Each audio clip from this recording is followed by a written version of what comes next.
Begin by preparing the metal platform as shown in the diagram in the instruction manual. You want to leave these brass spacers loose so that you can still move them in the slots. Next, you want to take the heated bed and pass 75mm of 12mm braided cable sleeving through it. You want to cut this from the roll of 3 meters of braided cable sleeving and then melt the ends so they don't frail out. Next, we'll install the heated bed onto the platform. You want to do so with the M3 by 8mm flatheads, pushing through the hole and then inserting a nylon washer, and then with a crosshead screwdriver screwing it in to the spacer.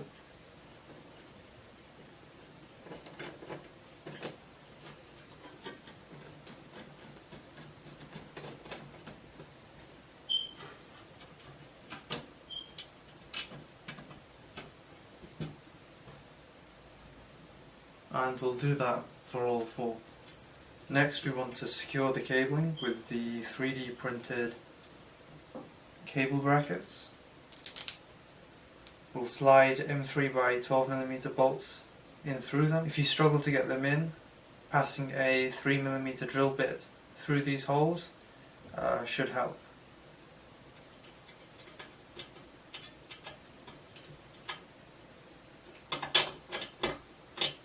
So push those screws through the metal platform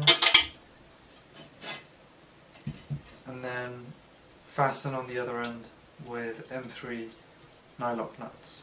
With the Z-axis platform assembled, we can move it to one side and bring over the frame assembly. Next, we'll take the frame assembly and install the Z-axis motor.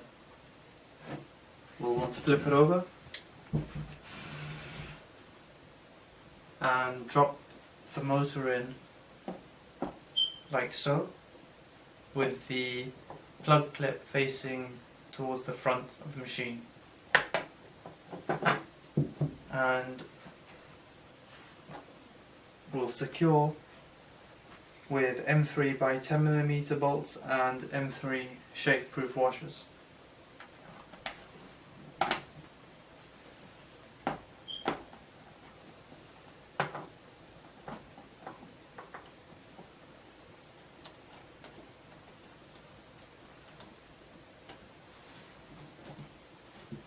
So we'll just hand tighten them to begin with, and then once we have all 4 in, we'll tighten down. So now they've been hand tightened in, we can take our Allen key and tighten them down securely. Next, we'll take our coupling and push it on halfway down the motor's shaft, and then tighten this screw to clamp it on to the shaft. Next, we'll take the 2 SK8 brackets and 2 8 by 380mm rods, and we'll just loosely slide these onto the brackets.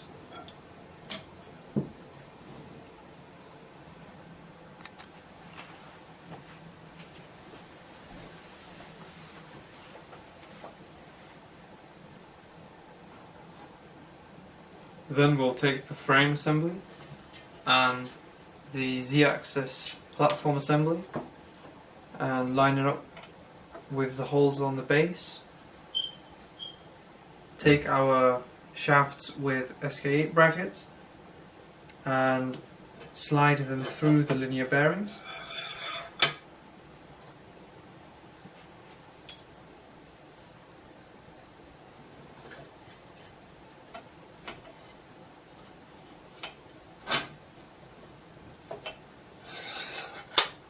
And we want to make sure that we've inserted 4 5 by 18mm bolts into the top here, and then take our brackets and push them through the screws like so,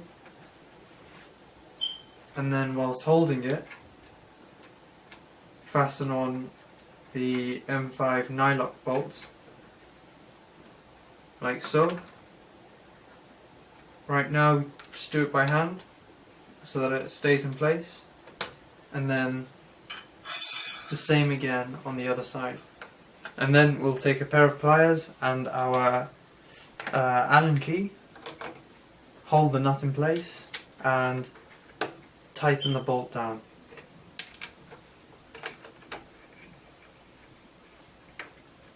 And we'll do that for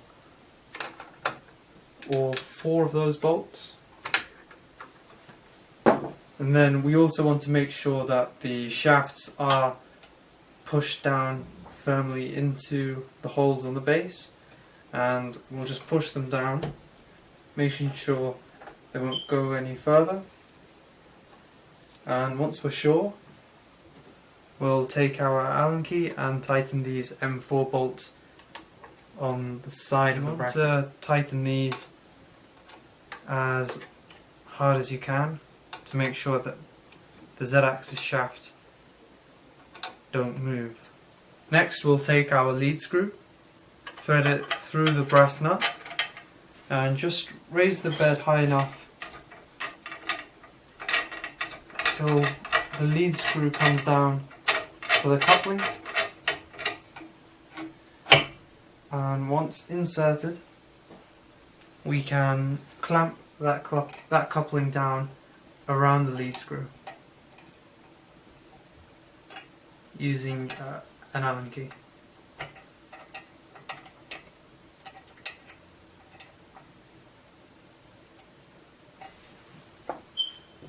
Finally, we can just thread the wires through the triangle on the back left.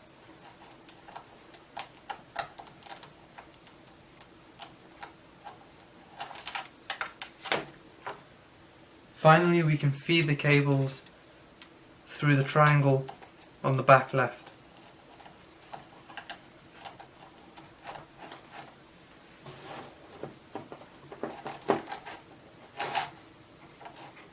And that is the Z-axis assembly complete.